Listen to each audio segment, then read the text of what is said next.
நீங்கள் பார்த்து கொண்டிருப்பது உங்கள் ஜாஷுவா டிவி. சகல ஜனங்களுக்கும் நற்செய்தி. சிலுவை சிலுவை அன்பின் உயரம், சிலுவை தியான நேரம், இதயம் உடையும் நேரம். இந்த நிகழ்ச்சியை உங்களுக்கு வழங்குவது நிலா கோரைக்கடை, ஆலங்குளம் மற்றும் பாவூர்சத்திரம். கர்த்தராகிய இயேசு கிறிஸ்து நாமத்தினாலே இந்த சிலுவை தியான ஞாயிறுகளை அன்போடு வாழ்த்தி வரவேற்கிறேன். இதனாலும் நமக்கு கொடுக்கப்பட்டிருக்கிற வாக்கியம் என்னவென்றால் எரேமியா தீர்க்கதரிசியின் புஸ்தகம், எரேமியா 5ஆம் அதிகாரம் 1ஆம் வசனத்தை வாசி கேட்போம். நியாயம் செய்கிற மனுஷனை கண்டுபிடிப்பீர்களா என்றும், சத்தியத்தை தேடுகிறவன் உண்டா என்றும், எருசலேமின் தெருக்களிலே திரிந்து பார்த்து விசாரித்து அதன் வீதிகளிலே தேடுங்கள், காண்பீர்கள், ஆனால் அதற்கு மன்னிப்பு தருவேன். அல்லேலூயா. தேவன் வேதவசனம் சொல்லுது, கர்த்தருடைய வார்த்தை சொல்லுகிறது, நியாயம் செய்கிற மனுஷன் உண்டோ அல்லது கர்த்தரை சத்தியத்தை தேடுகிற மனுஷன் உண்டோ என்று எருசலேம் வீதிகளிலே தேடி விசாரியுங்கள். அப்படி கண்டுபிடிப்பீர்களானால் அதற்கு மன்னிப்பு தருவேன் என்று சொல்லுகிறார். அல்லேலூயா. சத்தியத்தை தேடுகிறவன் உண்டோ என்று தேவன் தேடுகிறார். சத்தியத்தை பற்றி பார்க்கும்போது இதை தேடுதல் என்று சொல்லும்போது யோவான் சுவிசேஷம் 18ஆம் அதிகாரம் 37-38ஆம் வசனத்தில் சொல்லப்பட்டிருக்கிறது. அப்பொழுது பிலாத்து அவரை நோக்கி, அப்படியானால் நீ ராஜாவோ என்றான். இயேசு பிரதியுத்தரமாக, நீ சொல்லுகிறபடி நான் ராஜாதான். சத்தியத்தை குறித்து சாட்சி கொடுக்க நான் பிறந்தேன். இதற்காகவே இந்த உலகத்தில் வந்தேன். சத்தியவான் எவனும் என் சத்தம் கேட்கிறான் என்றான். அதற்கு பிலாத்து, சத்தியமாவது என்ன என்றான். சத்தியமாவது என்ன அப்படின்னு கேள்வி கேட்குற ஒரு மனுஷனை பார்க்குறோம். சத்தியம்னா என்னன்னு கேட்குற கேள்வி, சத்தியம்னா என்னன்னே தெரியாத மாதிரி. அப்படி இந்த உலகத்தில் அநேகருக்கு நியாயம்னா என்னன்னே தெரியாமல், நியாயம் எதுன்னே தெரியாத வாழ்க்கை வாழ்ந்துக்கிட்டு இருக்கிறவங்களும் இருக்கிறாங்க. அவன் பிலாத்து ஒரு முக்கியமான அரசன். அப்படி இருந்தும் என்ன செய்கிறார், சத்தியம்னா என்னன்னு தெரியல. இப்போது அதாவது அவருக்கு முன்னால் தான் நிற்கிறார் சத்தியமாகி. அவரை நேரடியாக பார்க்குற வாய்ப்பு இருந்துச்சு. ஆனால் அவரை சத்தியம்னு அறிந்து கொள்வதற்கு மனக்கண்கள் இல்லை. யோவான் சுவிசேஷம் 14ஆம் அதிகாரம் 6ஆம் வசனத்தில் அவர் சொல்லுகிறார், அதற்கு இயேசு, நானே வழியும் சத்தியமும் ஜீவனுமாய் இருக்கிறேன். என்னை அல்லாமல் ஒருவனும் பிதாவினிடத்தில் வரான். இயேசு சொன்னார், நானே வழியும் சத்தியமும் ஜீவனுமாய் இருக்கிறேன்னு. சத்தியம் அவர்தான். இப்பொழுது அவர் பிதாவுக்கு முன்னால் நின்று கொண்டிருக்கிறார். அவன் பார்க்கிறான், அவனுக்கு தெரியவில்லை. அவன் சொல்லுகிறான், சத்தியமாவது என்ன? சத்தியத்தினாலே மனிதன் சுத்திகரிக்கப்படுகிறான். யோவான் சுவிசேஷம் 17ஆம் அதிகாரம் 17ஆம் வசனத்தில் சொல்லப்பட்டிருக்குது, உம்முடைய சத்தியத்தினாலே அவர்களை பரிசுத்தமாக்கும், உம்முடைய வசனமே சத்தியம். தேவன் தம்முடைய சத்தியத்தை கொண்டு நம்மை பரிசுத்தமாக்குகிறார். அவருடைய வசனம்தான் சத்தியம், அல்லது அவரே சத்தியம் என்று சொல்ல வேண்டும். ஏனென்றால் ஆதியிலே வார்த்தை இருந்தது, அந்த வார்த்தை தேவனிடத்தில் இருந்தது, அந்த வார்த்தை தேவனாக இருந்தது. அவர்தான் அந்த சத்தியமான வார்த்தை, சத்தியமானவர் அவர். இப்படி இருக்க யோவான் சுவிசேஷம் 8ஆம் அதிகாரம் 32ஆம் வசனம், சத்தியத்தையும் அறிவீர்கள், சத்தியம் உங்களை விடுதலையாக்கும் என்றார். சத்தியத்தை அறிவீர்கள், சத்தியம் உங்களை விடுதலையாக்கும். சத்தியத்தை அறிந்து கொள்வது மனிதனுக்கு அவசியமானது. சத்தியத்தை அறிந்து கொண்டால் அந்த சத்தியத்தினாலே அவனுக்கு விடுதலை உண்டு. அதை விடுத்து பொய்யை அறிந்து கொள்கிறதுனாலே பொய் அவனை அடிமைப்படுத்தி நரகத்துக்கு கொண்டு போய்விடும், சத்தியம் அல்லாத ஒன்று. ஆக இந்த உலகத்தில் வேதம் சொல்லுகிறது, மனிதர்கள் சொல்வார்கள், இருக்கும் இடத்தை விட்டு இல்லாத இடங்களிலே தேடித் தீர்கிறார்கள் என்று சொல்லி. இவ்விதமாக சத்தியமாகி அவரை கண்டார்கள். அந்த நாட்களில் அவர்களுக்கு பாக்கியம் கிடைத்தது. இயேசுவாகி அவரை எபேசியர் 6ஆம் அதிகாரம் 14ஆம் வசனத்தில் சொல்லப்பட்டிருக்குது, சத்தியத்தை இடைக்கட்சியாக வாசிட எபேசியர் 6:14.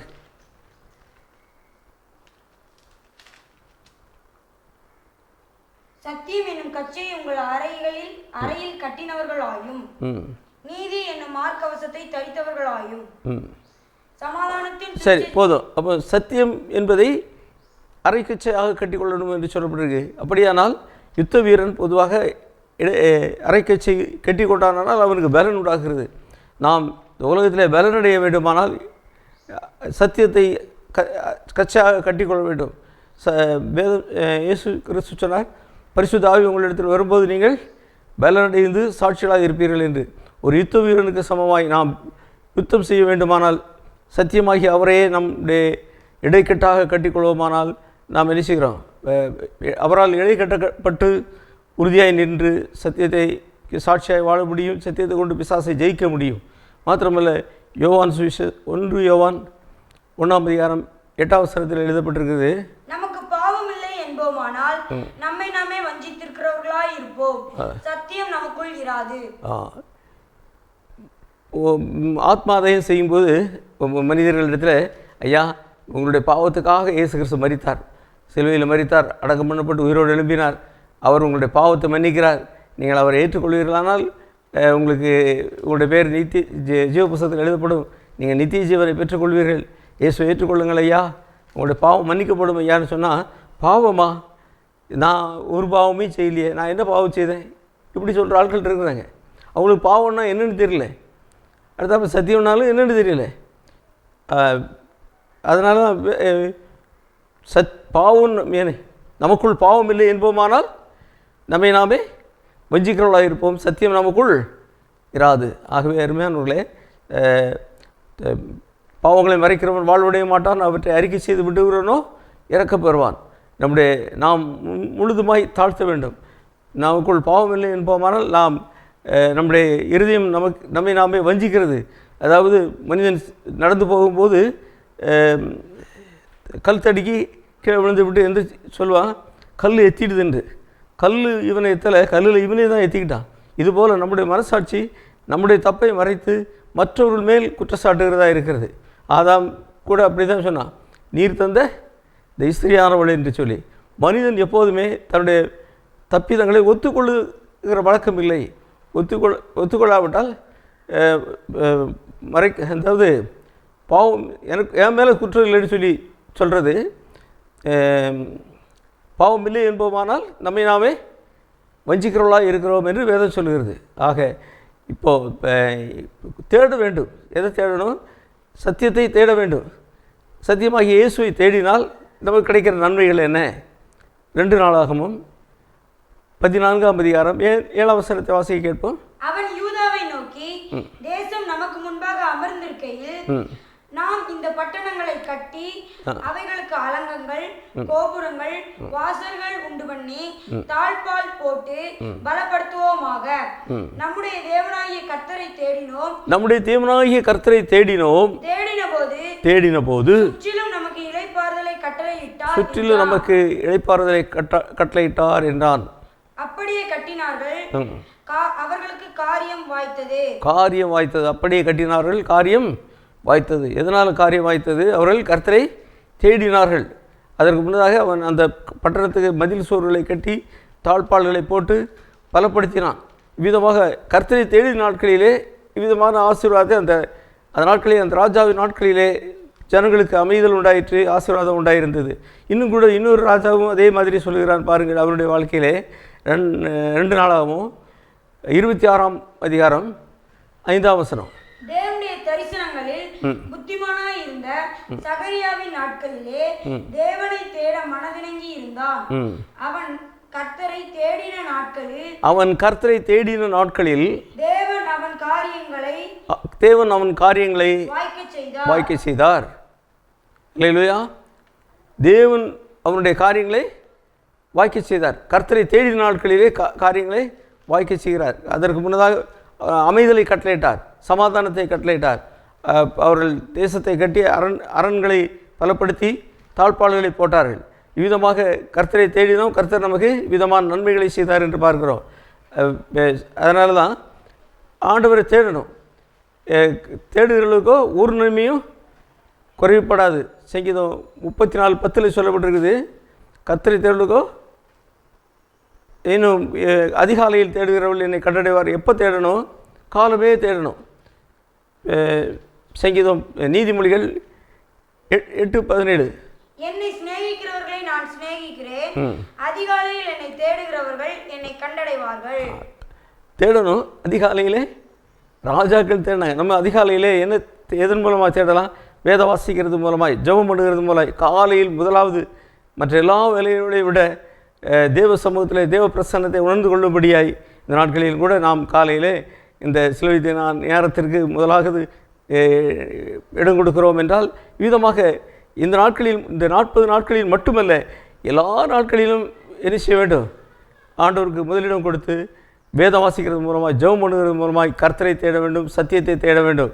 விதமாக தேடுவோமானால் ராஜாக்களுக்கே நன்மை செய்திருக்கிறார். நமக்கு ஏன் செய்ய மாட்டார்? நிச்சயமாக செய்வார். அவரை தேடின நாட்களிலே நமக்கு சமாதானத்தை கட்டளையிட்டார், காரியங்களை கைகூடி வர பண்ணினார் என்றெல்லாம் வாசிக்கிறோம். நம்முடைய காரியங்களிலே எத்தனையோ முயற்சி பண்ணுகிறோம், அவையெல்லாம் கைகூடி வர லேட்டாகிற தடையாக இருக்கிறதே என்று பார்க்கிறோம். காலமே தேடி பாருங்களேன், வேதவாசிங்க, ஜெபம் பண்ணுங்க. காலையில் 5 மணிக்கே, எங்களுக்கு பிரச்சனையாக இருக்குது, எங்களுக்காக ஜெபம் பண்ணிக்கிங்க அப்படி சொல்கிற எத்தனையோ பேர் இருக்கிறாங்க. அவங்கள்ட்ட கேட்கும்போது, சரி நல்லது, நீங்கள் எவ்வளோ நேரம் ஜெபம் பண்ணுறீங்கன்னா, எனக்கு ஜெபம் பண்ணுறதுக்கு நேரம் இல்லைன்னு சொல்லுவாங்க. எப்படிங்க இது? அவங்களுக்காக நம்ம ஜெபம் பண்ணணும், அவங்க என்ன செய்ய முடியாது, அவங்களுக்கு ஜெபம் பண்ண நேரம் இல்லை. அவங்களுக்கு எல்லா தேவைகளும் சந்திக்கப்பட வேண்டியது இருக்குது. வேதம் சொல்லுது, முதலாவது தேவனுடைய ராஜ்யத்தை அவருடைய நீதி தேடுங்கள், அப்பொழுது இவையெல்லாம் உங்களுக்கு கூட கொடுக்கப்படும். தேவனை தேடணும், சத்தியத்தை தேடணும், தேவனுடைய ராஜ்யத்தை தேடணும். இந்த காரியங்களுக்கு முதலிடம் கொடுத்தா மற்றது எல்லாம் நிச்சயம் கைகூடி வரும், நிச்சயம்தான். ஆனால் மனிதர்களுக்கோ இருக்கும் இடத்தை விட்டு இல்லாத இடம் தேடி அலைகிறார் என்று சொன்னபடி காடுகளுக்கும் மலைகளுக்கும் ஆறுகளுக்கும் கடல்களுக்கும் அங்கு இங்குமாய் தேடி ஓடுகிறார்கள். இயேசு கிறிஸ்துவிடத்தில் சமாதானம் கிடைக்கும், இயேசு கிறிஸ்து தான் அந்த சத்தியம் ஐயா என்று சொன்னால் யாரும் என்ன செய்கிறதில்லை, புரிந்து கொள்ளுகிறதில்லை. ஆனால் இருக்கும் இடம் எங்கே? சத்தியம், இயேசு கிறிஸ்து, அவர்தான் சத்தியம், அவருக்குள் இருக்கிறது. அவரை விட்டு ஜீவ ஊற்றாகி அவரை விட்டு வெடிப்புள்ள தொட்டியை உண்டாக்கி கொண்டார்கள் என்று சொல்லபடி மனுஷனை அவர் செம்மையானவனாக உண்டாக்கினார்.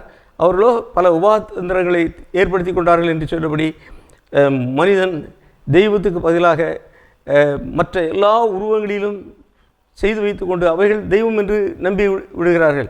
ஆக சத்தியமானது என்ன? சத்தியம் கர்த்தரே சத்தியம், கர்த்தரை கண்டடைய வேண்டும். ஆக நீதிமொழிகள் 3ஆம் அதிகாரம் 3ஆம் வசனத்தில் எழுதப்பட்டிருக்கிறது, கிருபையும் சத்தியமும் உன்னை விட்டு விலகாதிருப்பதாக. கிருபை சத்தியமும் மனிதனை விட்டு என்ன செய்யக்கூடாது, விலகக்கூடாது. அந்த கிருபை சத்தியம் என்னன்னா, யோவான் சுவிசேஷம் 1ஆம் அதிகாரம் 14ஆம் வசனத்தில் எழுதப்பட்டிருக்கிறது, அந்த வார்த்தை மாம்சமாகி கிருபையினாலும் சத்தியத்தினாலும் நிறைந்தவராய் நமக்குள்ளே வாசம் பண்ணினார். அல்லேலூயா. இயேசு கிறிஸ்துவை ஏற்றுக்கொள்ளும் போது அவர் நமக்குள்ளே வந்து விடுகிறார். சத்தியத்தை எங்கெங்கெல்லாமோ தேடி திரிகிறோம், அவர் நமக்குள்ளே வந்து விடுகிறார். இது குறித்து என்ன சொல்லலாம் என்றால், சத்தியத்தை கை கொண்டு வருகிறதுனாலே உலக பிரகாரமான அணுகுகிற நடக்கிறது. கிருபை கொடுக்கிறார், சமாதானத்தை கட்டளையிடுகிறார், கூடவே எல்லாவற்றையும் கொடுக்கிறார். ஆனால் பரலோகத்தையும் அவர் தான் கொடுக்கிறார். சரி பாருங்கள், ஏசாயா 26:2, சத்தியத்தை கைக்கொண்டு வருகிற நீதியுள்ள ஜாதி உள்ளே பிரவேசிப்பதற்காக வாசல்களை திறவுங்கள். அல்லேலூயா. சத்தியத்தை கைக்கொண்டு வருகிற ஜாதி உள்ளே பிரவேசிப்பதற்காக வாசல்களை திறவுங்கள் என்று ஒரு நாளில் சொல்வார். இந்த நாளிலே கர்த்தரை சத்தியமாகி அவரை நீ வேத வாசிக்கிறது மூலமாய் ஜெபம் பண்ணுகிறது மூலமாய் தேடுவீர்களானால் அவர் ஒரு நாள் இருக்கிறது, அவர் நமக்குள்ளே வந்து வாசம் பண்ணி மாத்திரமல்ல நம்மை விட்டு சத்தியம் கிருபையும் விலகாது இருக்கும். கடைசியாக நீதியுள்ள சத்தியத்தை கை கொண்டு வருகிற நீதியுள்ள ஜாதி பிரவேசிப்பதற்காக வாசல்களை திறவுங்கள் என்று சொல்வார். தேடுகிறது எங்கே தேடலாம்?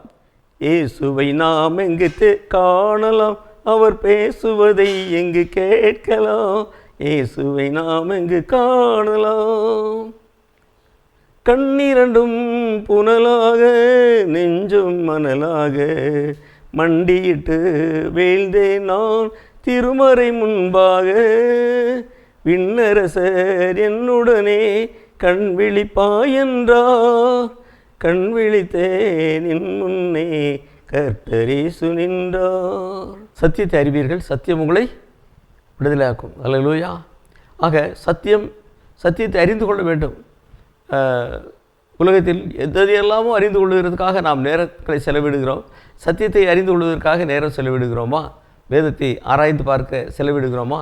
ஜபத்திலே நேரத்தை செலவிடுகிறோமா என்றெல்லாம் பார்ப்போமானால், கர்த்தருக்கென்று நாம் நேரத்தை செலவிட்டு வேதத்தை தியானிக்க வேண்டும்.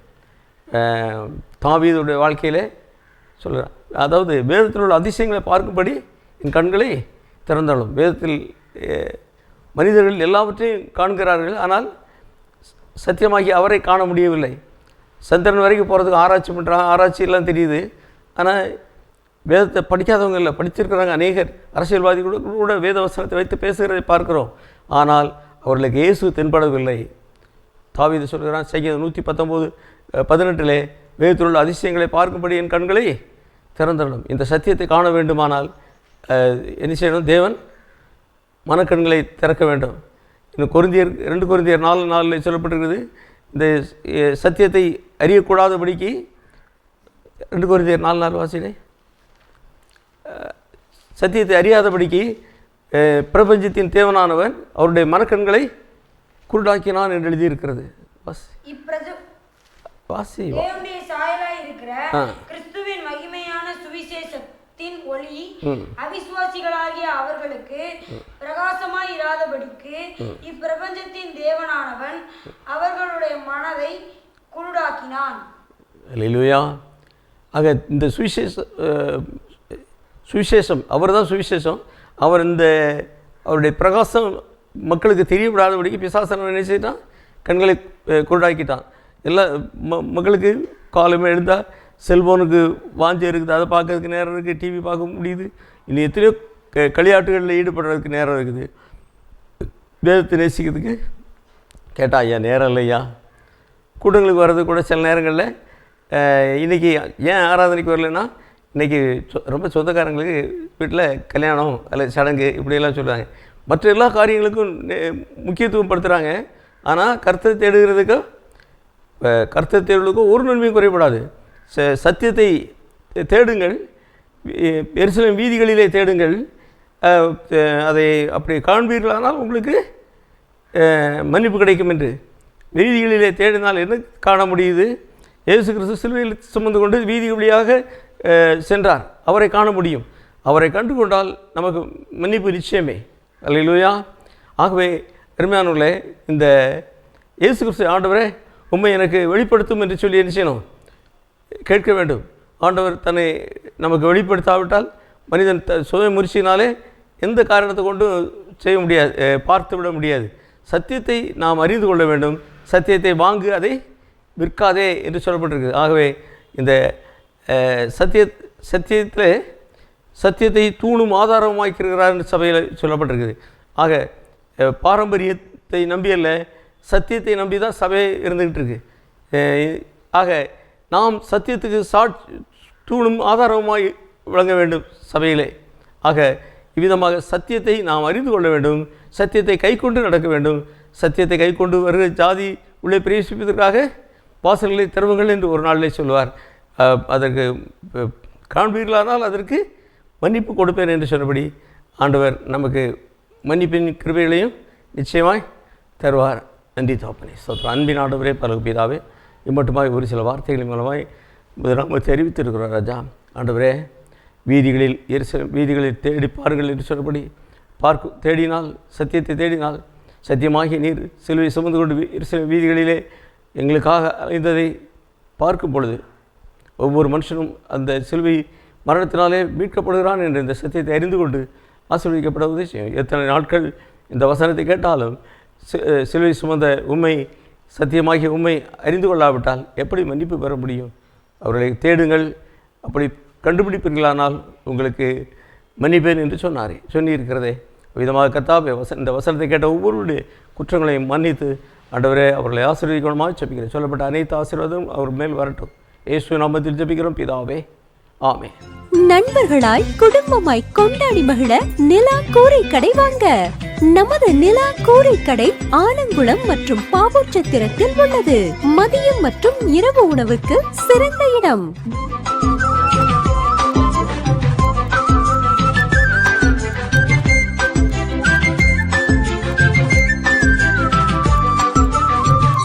அருகில் பழைய சந்தை, பாவூர்சத்திரம் மற்றும் ஆலங்குளம் இந்தியன் வங்கி கீழ்ப்புறம். சீரக சம்பா மட்டன் மற்றும் சிக்கன் பக்கெட் பிரியாணி கிடைக்கும். உங்கள் இல்ல சுப நிகழ்ச்சிகளுக்கு ஆர்டரின் பெயரில் சிறந்த முறையில் உணவுகள் செய்து கொடுக்கிறோம். நிலா கூரை கடை ஆலங்குளம் மற்றும் பாவூர்சத்திரம்.